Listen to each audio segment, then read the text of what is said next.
Bienvenidos a todos. Es realmente un gusto tener esta actividad pública que ocurre en el contexto del ESACIS de la Escuela Canien. Les así son, digamos, como un coloquio interno de la escuela en el cual se conversa sobre las publicaciones, seminarios y actividades recientes de quienes integramos la escuela. Y bueno, este año se ha decidido, además de hacerlas aquí en Ciudad de México, se ha decidido tener un momento público en el cual se ha invitado al Lateral de Opacidades, que publicó, bueno, que tiene una larga historia con Sayak Valencia, Lateral de Opacidades, que trabaja en Buenos Aires y que desde 2017 trabaja con Sayak Valencia y que además está coordinado por Juan Carlos Piegari, que ha viajado a Buenos Aires para estar presente acá con nosotros. Y bueno, sin más preámbulo, le dejo la palabra a Juan Carlos que nos cuente un poco y después les cuento cómo va la dinámica. Primero vamos a escuchar un momento a Juan Carlos, que nos va a decir algunas cosas, no sé qué, no anticipo, y luego Sayak, y después abrimos la participación al público. Tendremos un break y luego tendremos un segundo momento de conversación con Sayak. Entonces, bueno, Juan Carlos, querido. Sí. Ahí tienes el micro. Gracias, Jean Pellissier. A ver. Porque si no, no se va a grabar, ¿no? Necesito sonido. Hola. Gracias, Jean Pellissier, por insistir. Ok, a ver, vamos a hacer lo siguiente. Mira, si hacemos así. La grabación. Para que grabar, porque lo que vas a decir es muy importante. Gracias. ¿Se lo creéis? Yo creo que sí. Bueno, resultó que es por este librito, que es una versión mexicana de la actividad primera que hicimos en Buenos Aires. Estuve tentado de leer algunos párrafos de acá que salieron bastante prolijitos y buenos, pero como a partir de la pandemia estudié otras cosas concernientes a los temas que Sayak trata, me pareció que si puedo meter un bocadillo de estas cosas mejor, de estas novedades que he adquirido.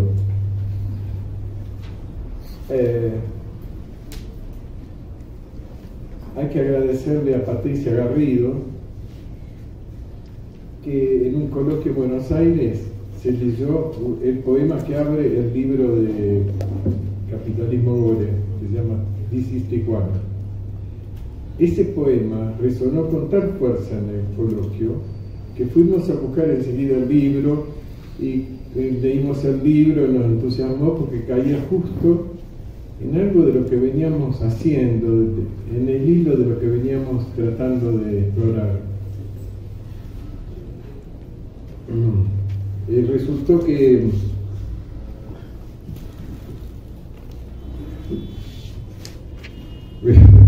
Resultó que el hallazgo de Sayak desbordó nuestras expectativas y nos colocó en un gran debate. Les digo brevemente a qué se dedicó Lateral. Seguramente la pregunta que ustedes se hacen es ¿por qué Tijuana? ¿Qué es Tijuana? ¿Qué encontramos en Tijuana que no había en Buenos Aires? Voy a tratar de llegar hasta ahí.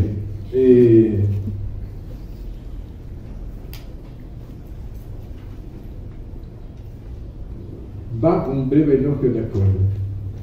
Leía en un compañero de Buenos Aires que se fue a Madrid por los 80, que dice algo así: Jacques Miller se dio cuenta, percibió que acá no era solamente una renovación del psicoanálisis, sino un descubrimiento nuevo sobre lo humano. En parte es verdad, pero en parte eso aspira a cosmovisión, a totalidad, ¿no? Hay que contrastarlo con ese título del artículo que se llama Acoger los gay and lesbian studies.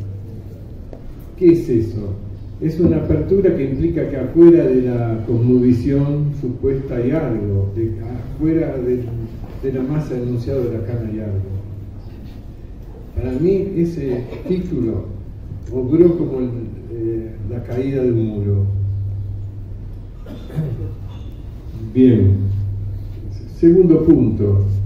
En el primer seminario que la escuela hizo en Córdoba en el 85, meses antes de que se fundara la escuela, el conferencista dijo algo así: y no tenemos los mismos problemas que Lacan. ¿Cómo al pasar? La escuela se fundó como escuela lacaniana, no miméticamente fundando una escuela freudiana. Hubo un corte y una retroacción. Esa instancia fundadora generó un efecto de innovación.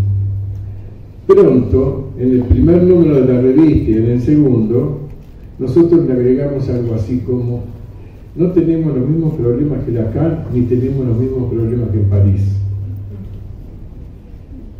Jesús nos trajo el número 2 de la revista, se llama Entre Lenguas. Bien, el primer movimiento nos llevó a esa revista que dice, lo prefaciáramos de este modo: una falsa temporalidad se instala cuando, como lectores de una buena traducción de los seminarios de Lacan, quedamos incluidos en esa fascinante escena, transformándonos en contemporáneos de aquellos que la presenciaban, llevados a olvidar muy fuertemente los variados cortes que en realidad nos separan de ella. Ilusoria presencialidad, falsa contemporaneidad. En realidad, un movimiento indefinidamente retrógrado. Ese fue un primer vislumbre, y declarábamos esto: que la traducción de las obras mayores del psicoanálisis no era la sencilla operación de dar el equivalente semántico en otra lengua que supuestamente permitiera traspasar la teoría de una orilla a la otra. En efecto, se trata de pasar de una zona de equívocos a otra zona de equívocos, y los flecos se asoman a cada instante porque la equivalencia es imposible, y fueron los neologismos en esta revista que hicieron de pivote, permitieron poner en crisis el paradigma usual de la traducción. Y armamos un número con el neologismo aquí, el neologismo allá, y la posibilidad de traducir. Estamos lejos todavía, ya llegamos. El nombre de la revista se llama Entre Lenguas, el número 2 de la revista. Opacidades. Sí. Bien. Y el segundo momento de este impulso primero fue el carácter casi universal del bilingüismo en estas regiones. Estudiando la literatura, a un compilado que armó Silvia Molloy, descubrimos que muchos de los escritores estaban concernidos por la lengua de sus mayores, que venían de Polonia, venían de Italia, venían de Galicia, venían de Sevilla. Nadie vivía en una sola lengua. Por muchas razones estaban concernidos por más de una. Primer punto, la inmigración. Por ejemplo, Diana Bellesi, Silvia Molloy, pero puedo decir, Borges, hay un chiste de Borges, una autora de Borges, que decía: he leído primero el Cervantes en inglés, porque la abuela de Borges era inglesa, y me gusta más en inglés. Bien.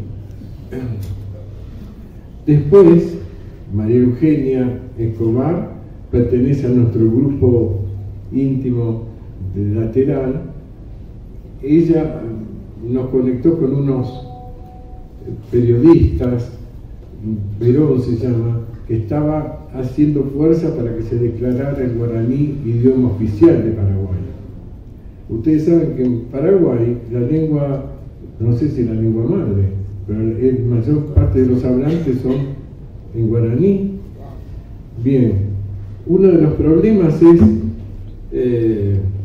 por ejemplo, en Paraguay, ¿qué consecuencias clínicas puede tener una lengua clandestina, clandestinizada? ¿Qué consecuencias puede tener este doble lengua? Una que es hogareña, que se transmite familiarmente, en la lengua oficial de los documentos. Que se abrió algo en el coloquio que hicimos,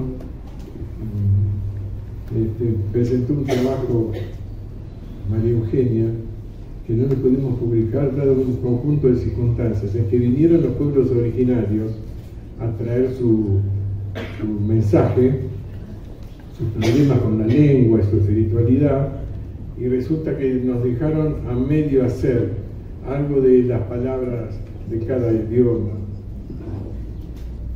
Tratamos en ese tiempo con los pueblos originarios. No estamos tan lejos, forman parte de los cuerpos feminizados. ¿Está claro? Bien, esto es un folleto de ENNORRO, un encuentro nacional de organizaciones territoriales de pueblos originarios. Bien, tratamos 2 veces, ellos organizaron un encuentro intercultural, lo llamaron, un diálogo intercultural.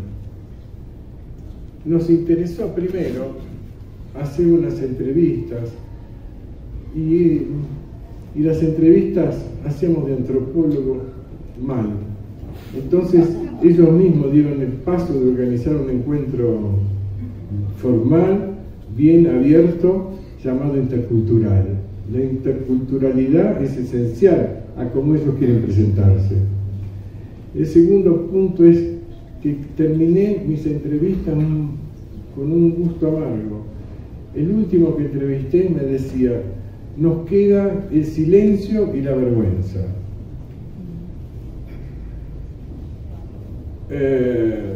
Y ahí decidí, punto, no hago más nada, no incursiono.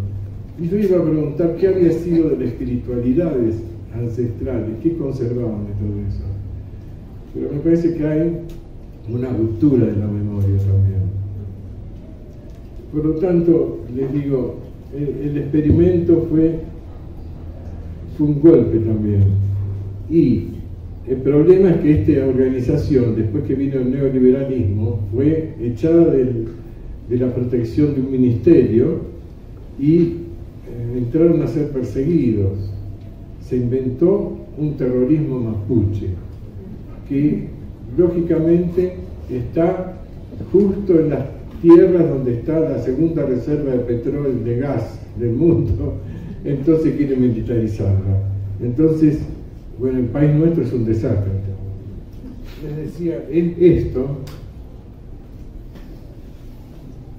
es bastante, nos abrimos al problema del bilingüismo.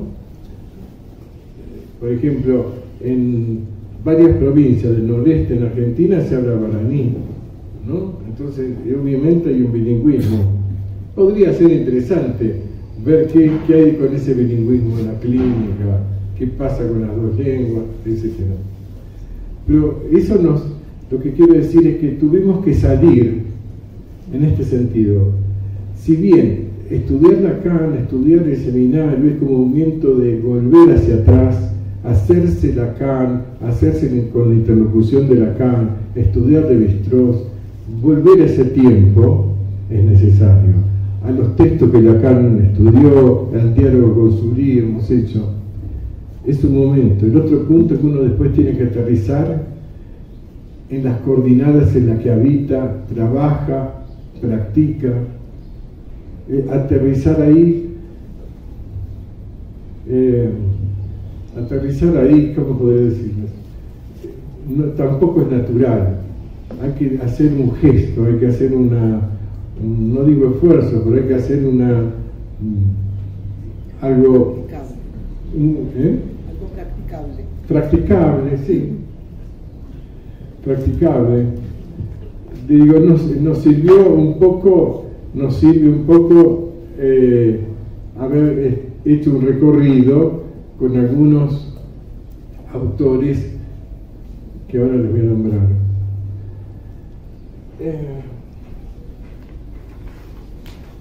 El bilingüismo forma parte de atender la actualidad. Es nuestra actualidad latinoamericana, si ustedes quieren. Pero no crean que porque digo latinoamericana estoy pensado en hacer una filosofía identitaria, una psicoanálisis identitario y latinoamericano. No se trata de eso. Y ahora les digo ¿por qué?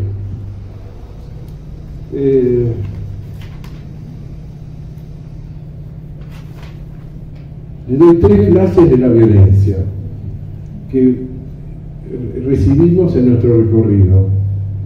Uno, primero, hicimos una reunión sobre la debate de la Junta, se llama también, de Valladolid. En 1550, la corona española llamó a un gran debate, muy conocido, que Dulce se ocupa mucho de eso. Dada la alarmante noticia que había recibido la corona sobre la destrucción y la masacre de los indios, llama un debate sobre la guerra justa contra los indios, la legitimación de la guerra contra los indios. Un personaje es Ginés de Sepúlveda, el otro es de las Casas. Ginés de Sepúlveda fue traductor, clérigo y traductor de la política de Aristóteles. Para justificar la guerra justa, utilizó el peor de los criterios extraídos de la política, que es el de esclavo por naturaleza. Ustedes saben que por naturaleza o adventicio o contingente, la esclavitud se adquiría por deudas o por perder la guerra, por ser prisionero de guerra. Pero decir que se es esclavo por naturaleza es otra categoría. Esclavo por naturaleza es una discapacidad. Y Ginés de Sepúlveda leyó una discapacidad civilizatoria en los pueblos originarios. Por lo tanto, tenían que ser tutelados los indígenas. Y si fuera necesario, había que someterlos por la fuerza. De las Casas pasa por ser un humanista. Es verdad, llegó al extremo e hizo unas pruebas prácticas, eso de predicar con extrema delicadeza el mensaje. Ahora bien, extrema persuasión que no anduvo, ganó Ginés de Sepúlveda. Pero no es tan sencillo de las Casas. De las Casas le imputó a los indígenas el pecado original. Y el pecado original hiere la libertad de tal manera que los indígenas no podían tener una madurez moral. Era necesario la Iglesia. ¿En qué sentido? En el sentido de que solo la gracia provee una rectificación de la voluntad, digamos así. Por lo tanto, no vendió los fierros, vendió el aparato eclesiástico como necesario para los indios. 1550 hubo en esa época 3 convocatorias del Congreso de Trento, del Concilio de Trento. Es pesado porque ahí se clivó, digamos, dos teologías, la de la Reforma y del catolicismo. Y bueno, España siguió teniendo injerencia en la zona, y el catolicismo también, mientras Francia hubo un corte. La filosofía moderna nace de ese corte y nosotros recibimos la filosofía moderna en medio de coordenadas católicas. No salió la filosofía moderna ni salió el Estado moderno sin un corte con el catolicismo. Está Foucault muy fácilmente, no importa ahora esto. Sí, importa, súper importante. Bien, sí, pero... Y en Octavio Paz. Sí, nuestras coordenadas, podríamos decir, si hay un campo interseccional que es crítico, uno de los ejes de la interseccionalidad podría ser la religión. Podría ser la religión. ¿Está claro? ¿Cómo? ¿Repite eso? Si nosotros nos movimos entendiendo que estábamos transitando un campo crítico interseccional, pensamos que esa interseccionalidad podía tener varios ejes más que clase, raza, las tres clásicas. Podía añadírsele tal vez religión, tal vez la lengua, según qué caso, digamos. Bien, ese campo crítico interseccional, así pensamos por un tiempo que estábamos recorriéndolo, sin saber precisamente los contornos, íbamos de uno por uno.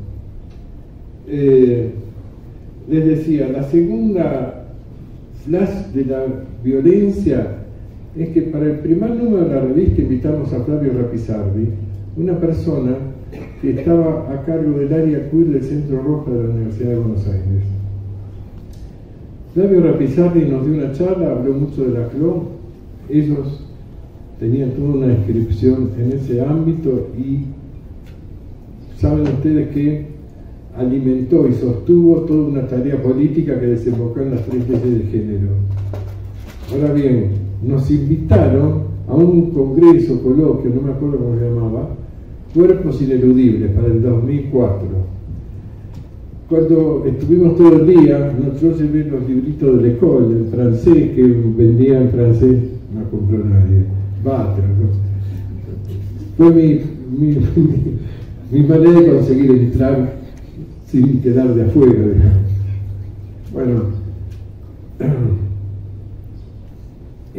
yo escuché los distintos militantes latinoamericanos. Perú, las trabas de Perú, terrible. Están ahí entre la cordillera y el mar, bastante en un sándwich, y sufrieron varias décadas de dictaduras feroces. Callejear para ellas era terrible, fue terrible, y lo que relataban era pura violencia. Peor aún, Colombia, tu nombre es violencia. Decían esto: de todos los crímenes que hay un suplemento de exceso y de crueldad cuando se trata de los LTGB, cuando se trata de la disidencia sexual. La sevicia, la crueldad es espeluznante. Esto queríamos mostrarles. Hay un suplemento de crueldad que eso interpela no solo la violencia, sino ese suplemento que aparece en algunos lados, no en todo. Es eso. Sayak tiene una respuesta. El transfeminismo tiene una respuesta, lo programático del feminismo tiene una respuesta. Me olvidé de contarles algo de Bartolomé de las Casas, que escribió un librito que se llama Breve Historia de la Destrucción de las Indias. Es terrible, leí un solo renglón. Estaba describiendo lo que hacían los españoles. Tomaban las criaturas de las tetas de las madres por las piernas y daban de cabeza con ellas en las peñas. Todo es así. Se entiende que hay un exceso raro de la crueldad. Lo que interpela es el exceso raro de la crueldad, que no está desorganizado. Para mí que está vectorizado. La extrema crueldad está vectorizada, va más bien para unos lados que para otros. Bueno. Y tercero, las de la violencia. Me olvidaba. Los Colombia, y después estuvo Gayatri Spivak, estuvo en ese congreso del 2004, y ella es famosa, es postcolonial famosa porque estoy ocupando mucho tiempo. Es famosa porque escribió un artículo que se llama ¿Puede subalterno hablar? Pero lo que contó es su trabajo de campo. Parece que trabaja en Bangladesh, trabajaba ahora de tener muchos años, y estaba contando cómo la violencia de las mujeres, el problema de la crianza, el desastre ese, el medio en el cual ella trabajó. Bien, también eso, me parece que eso apunta algo de para dónde la desintegración humana, para dónde apunta.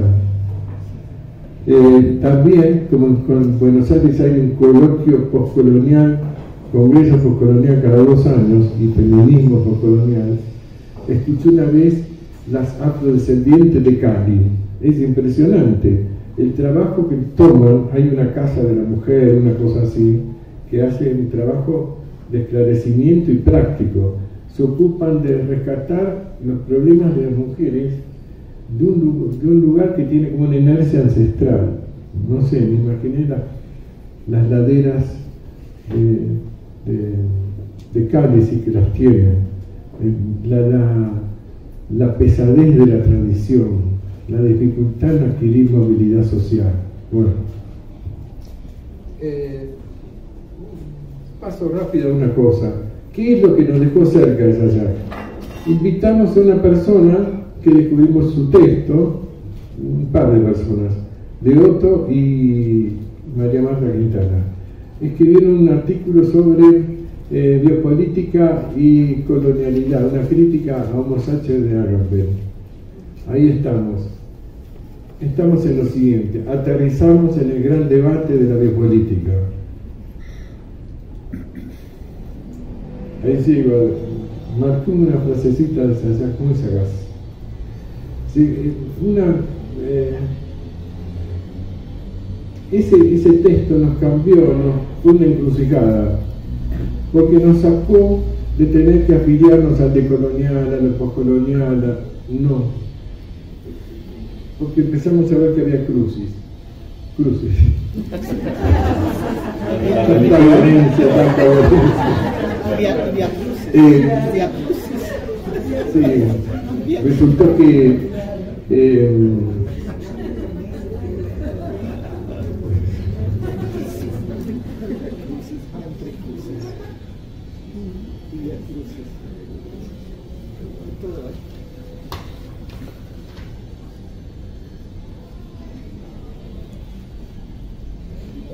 dice Sayac, tercer flash: a las mujeres se nos mata con saña, con lujo de violencia, mutilación, asfixia, ahogamiento, ahorcamiento, degolladas, quemadas, apuñaladas. Bien, está describiendo los femicidios. Tercer flash de la violencia. Y dice: recuerdo la muerte porque desafortunadamente parece ser el lazo común para los cuerpos disidentes. Sí, es un texto que se llama El transfeminismo no es un generalismo, que después está incorporado en un libro. Bien, es el tercer flash, los femicidios. Nos asombró hace unos años como un baterista de una banda había quemado a la mujer, y después se repitió el fenómeno. Esa violencia no es una expresión psicológica, digamos, me parece. Es más que eso, tiene tal inscripción social. Y no es de todo la expresión del odio, no está muy estudiado, pero el femicidio tiene una inscripción social, no individual de todo, yo no lo veo, pero está por aclararse y por verse. No entra en el campo sí fácilmente, porque no entra en el consultorio. Recordemos que el psicoanálisis se ocupa de promover conceptos y entidades que tienen un recorte metódico de su producción. Entonces no podés hacer psicoanálisis a partir de fenómenos sociales. Está bien, pero entonces ¿qué interpela? ¿Qué nos interpela? Esa brutalidad, ese plus de saña. Bien, ya termino. Les decía, el librito de crítica, el artículo de crítica a Agamben, dice: mire, todos los problemas de la política occidental, los problemas de la estatalidad occidental, hacer una descripción del Estado occidental a partir del estado de excepción, pero como hace Agamben, a partir de un hilo que empieza en el derecho romano y termina en los campos de concentración, comprenderá que se saltea la vida de millones de personas que viven en otro contexto, por ejemplo las colonias. La colonia es un estado de excepción. Bien. Esto nos dejó en otra vuelta, ya llegó. Nos dejó en otro contexto, en el sentido siguiente: no a la regresión a lo arcaico, no a la regresión al esencialismo, no a una filosofía identitaria. No es eso Sayak, es más complejo, es un diálogo con la tradición, y lo programático que tiene el transfeminismo es más complejo, más interesante, es crítico, pero no segrega como podría serlo lo identitario. ¿Se entiende? Hay una disolución del esencialismo identitario, creo. Y el programa, entonces, yo diría, si tuviera que afiliarme, más bien me afiliaría a ese programa transfeminista. Promete más. Bueno, les decía, el artículo ese nos metió en el contenido que es el de la biopolítica, el debate. Ustedes saben que el debate de la biopolítica lo agarró Agamben, lo agarró Negri, Hart, ¿no? Bien.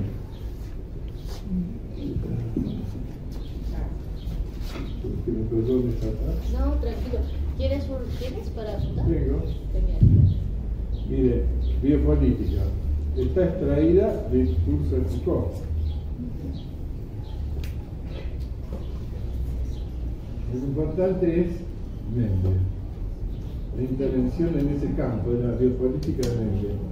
Voy a poner Preciado acá, más bien de la biopolítica, y acá pongo a Sayak. Parece como un programa de fútbol. Me encantó. ¿Viste la pieza? Pone bien la M, Juan, de Membe.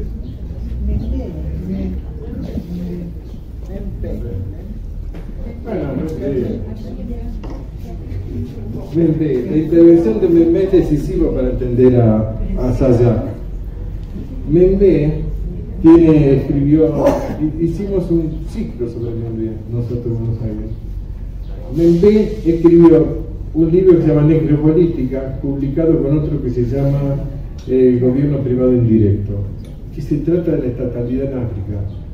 Membe es un postcolonial africano.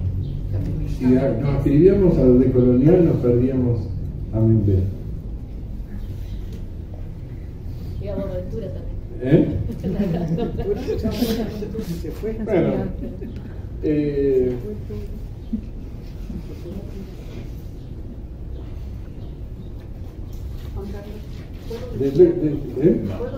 No, más adelante.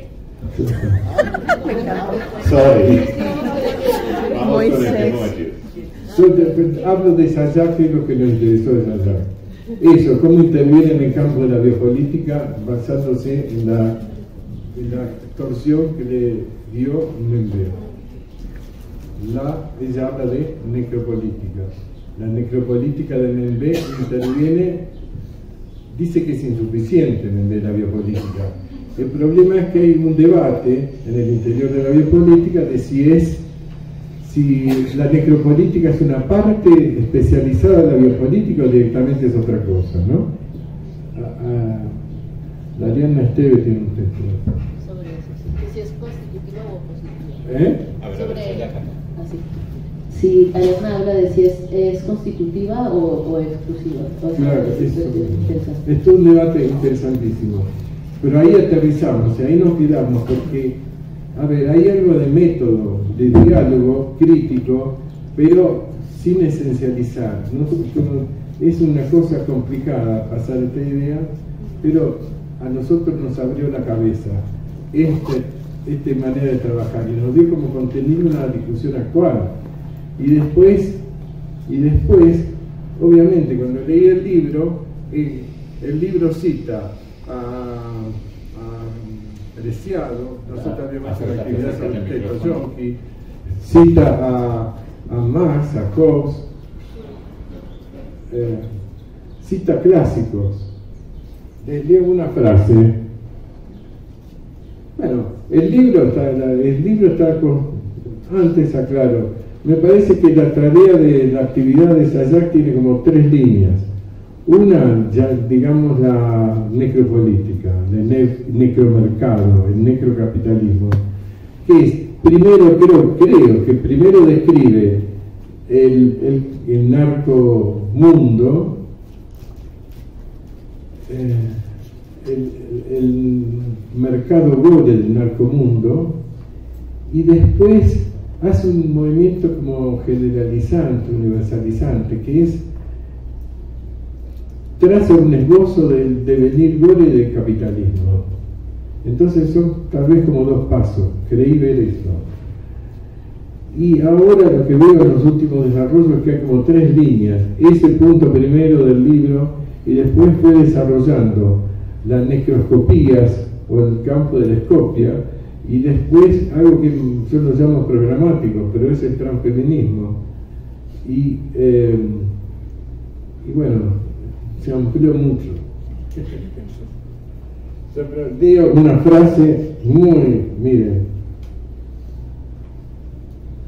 de una frase que la tengo que encontrar.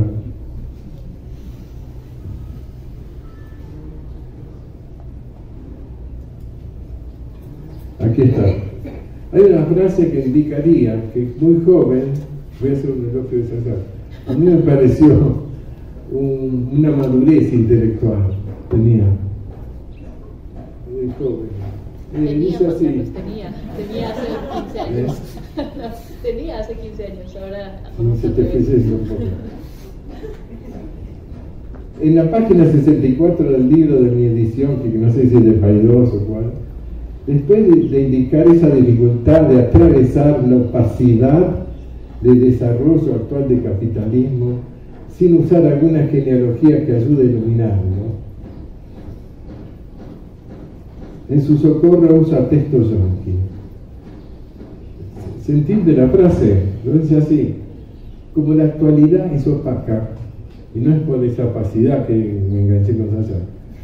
Aunque tu revista se llame Opacidad. No, es otra cosa, hay algo de método, hay algo de que no parte de una evidencia, no parte de la transparencia. ¿Cuál es la actualidad? ¿Qué es la actualidad? No sabemos. Eso es lo que le decía, el gesto que toma, es servirse del trabajo depreciado, que ustedes se acuerdan que el texto yonki propone el régimen fármaco-pornográfico como prolongación del régimen disciplinario de Foucault. Ahora bien, ¿eso qué significa? Significa metódicamente partir de un no se sabe y luego ponerle encima una conjetura que ilumine. Pero así se distingue bien lo que es la conjetura.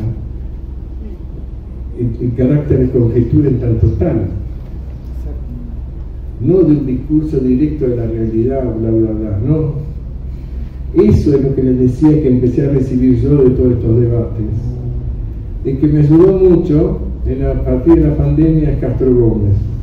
Castro Gómez dice: miren, todo lo que aspiran de la biopolítica parte del 27 de febrero, de marzo, o 27 de marzo, por ahí 17 de marzo de 76 del curso de Foucault, donde se junta el régimen de soberanía con el régimen biopolítico. Pero ese es el Estado nazi. Esta conjunción es contingente, no es esencial. El régimen de la biopolítica estaba destinado a sustituir al régimen de la soberanía. Entonces discute, pone todo un lío bárbaro y estudia el último Foucault, que es lo que me enganchó, porque estudia el último Foucault, que se dedica, bueno, se estudia todo Foucault, el curso. El último Foucault del 79 del nacimiento de la biopolítica, cuando pone Foucault, ahora me doy cuenta, la lucidez de Foucault. Estudió el emprendedurismo como armé del neoliberalismo y lo describe de tal manera que con el tiempo uno va entendiendo lo que es esto. Vamos a ver. Me falta un pedacito más. Dice: mire como preciado esbozo la cronología de las transformaciones de la producción del nuevo milenio industrial, laboratorio digital. Bien, entonces dice Sayak, tal que será entonces ahora el tiempo de la gestión política del cuerpo, del sexo y de la sexualidad. Bien dicho, y agregamos, dice Sayak, de la gestión de la violencia del Estado que está autorizado con las fuerzas paralelas. Bien, no se nota, pero es un agregado apreciado. Es un agregado apreciado. Es de una delicadeza enorme. Le agregamos, no solo la gestión política del cuerpo, la gestión de la violencia desde el Estado que está autorizado por las fuerzas paralelas. Lo que dice es, no está apreciado la gestión de la violencia. Es que dijiste apreciado, ¿es apreciado el autor o apreciado lo que se agrega? Apreciado. Apreciado el autor. Bueno, lamento eso, ahí llegamos, y eso es lo que me pareció que con delicadeza dice lo que no habla apreciado. En ese punto es preciado, Haraway, están del lado de la biopolítica y las transformaciones que sobre el cuerpo hace la ciencia.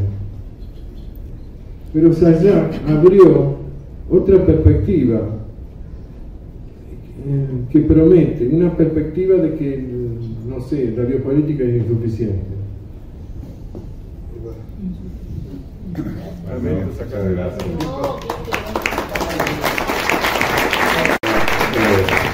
Gracias, Juan Carlos. Bueno, pues